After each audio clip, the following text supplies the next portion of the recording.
दोस्तों, स्वागत है आपका हमारे YouTube चैनल वास्तविक कहानियां में, जिसके माध्यम से आज हम जो कहानी सुनाने जा रहे हैं उसका नाम है मन के हारे हार है, एक छोटी सी प्रेरणादायक कहानी।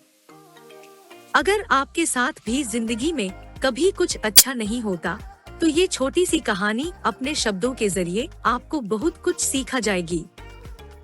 रोहित ने बड़े उत्साह के साथ परीक्षा की तैयारी शुरू की, लेकिन वह टॉप नहीं कर पाया, जिसकी वजह से वह बहुत उदास और निराश रहने लगा। वह अपने आप को असफल महसूस करने लगा। अब उसका पढ़ाई में पहले की तरह लगाव भी नहीं रहा। उसने पहले की तरह प्रयास करना भी छोड़ दिया। रोहित की इस परेशानी का पता जब उसके अध्यापक को लगा है, जो कि उसके मार्गदर्शक थे, तो उन्होंने एक दिन उसे अपने घर बुलाया और पूछा, क्या बात है?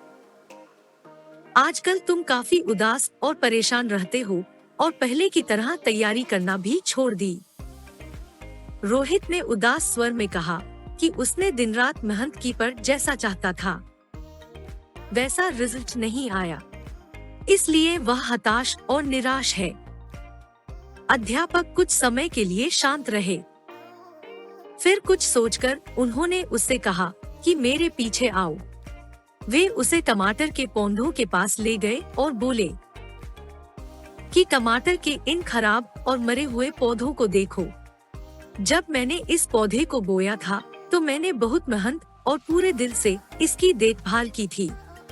मैंने समय समय पर सही मात्रा में पानी दिया, खाद भी डाली और कीटनाशक का छिड़काव भी किया, पर फिर भी यह खराब हो गया। तो क्या? रोहित बोला, इतनी सारी मेहनत, इतना पैसा और समय देने के बाद भी अगर जैसा रिजल्ट हम चाहते हैं वो न मिल पाए, तो इतना सब कुछ करने का क्या फायदा है? अध्यापक बोले, ऐसा नहीं है। फिर उन्होंने एक दरवाजे की तरफ इशारा करते हुए कहा कि अब एक बार जरा इस दरवाजे को खोल कर देखो। रोहित ने दरवाजे को खोला और देखा कि सामने बड़े बड़े टमाटरों के ढेर पड़े हुए थे। उसने पूछा कि यह सब कहां से आए? अध्यापक बोले, टमाटर के एक पौधे के खराब होने का मतलब यह नहीं है कि सभी के सभी पौधे खराब हो गए। इसी तरह तुमने मेहनत तो की पर टॉप नहीं कर पाए, लेकिन इसका मतलब यह नहीं है कि तुम्हारी दिन रात की मेहनत खराब हो गई और तुम असफल हो गए। तुमने पाया तो बहुत कुछ, लेकिन तुम्हें सिर्फ इसका नकारात्मक हिस्सा ही दिख रहा है, जबकि सकारात्मक पहलू तो छिपा हुआ है, जो कि सही समय आने पर दिखेगा। परीक्षा में लिखते वक्त कई चीजें मायने रखती है, जैसे कि लिखने की स्पीड, तबीयत, मनोस्थिति और भी बहुत कुछ, जो कि सिर्फ मेहनत का पैमाना नहीं है। जो तुमने सीखा है वह जिंदगी के हर मोड़ पर काम आएगा। मेहनत करने के बावजूद मनचाहा परिणाम ना मिलना, इससे यह साबित नहीं होता कि आप असफल हो गए, बल्कि आपने तो सफलता की ओर अपने कदम बढ़ाए हैं।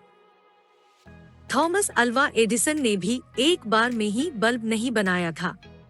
वे तो एक ऐसे इंसान थे जिन्होंने कभी यह विचार ही नहीं किया कि वे असफल हुए हैं। 9,999 बार तक वे असफल रहे, बल्ब नहीं बना पाए, और आखिर में 10,000वीं प्रयास में उन्होंने बल्ब का आविष्कार करके दुनिया के सामने रख दिया।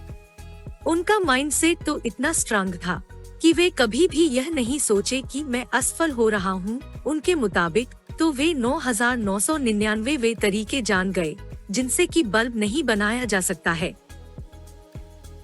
जैक मा, जिनसे कि मैं भी खुद बहुत प्रभावित हूँ, उन्होंने न जाने कितनी ही बार जॉब के लिए अप्लाई किया, पर हर बार उन्हें रिजेक्ट कर दिया गया, और यही बात उनके लिए एक प्रेरणा बन गई और उन्होंने एक ऐसी कंपनी की शुरुआत करके दुनिया के सामने रख दी, जिसे हम आज अलीबाबा के नाम से जानते हैं। आज यह ई कॉमर्स कंपनी कई नई बुलंदियों को छू रही है और आगे भी ऐसी ही असीम ऊंचाइयों को छुएगी। ऐसे और भी कई हजारों उदाहरण इस ऐसे और भी कई हजारों उदाहरण इस दुनिया में हैं, जिनसे कि हमें काफी प्रेरणा मिलती है। अगर इन्होंने भी अपने आप को एक फेलियर समझा होता, तो आज वे इतने अमीर नहीं बन पाते। निराश होने की जगह यह सोचो कि तुमसे कहाँ चूक हुई और उस चूक को सुधारने की कोशिश करो।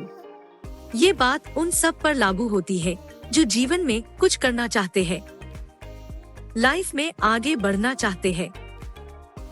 जब रेस लंबी हो तो ये मायने नहीं रखता कि कौन कितनी तेजी से दौड़ रहा है, मायने तो यह रखता है कि कौन कितनी ज्यादा देर तक दौड़ सकता है। रोहित ने अब सफलता का पाठ पढ़ लिया है। वह अच्छी तरह से समझ चुका है कि उसे अब आगे क्या करना है। वह एक नई आशा और उमंग के साथ अपनी सफलता की राह में आगे बढ़ चला है। दोस्तों, ऐसे ही मजेदार कहानियों के लिए हमारे YouTube चैनल को सब्सक्राइब करना ना भूले। धन्यवाद।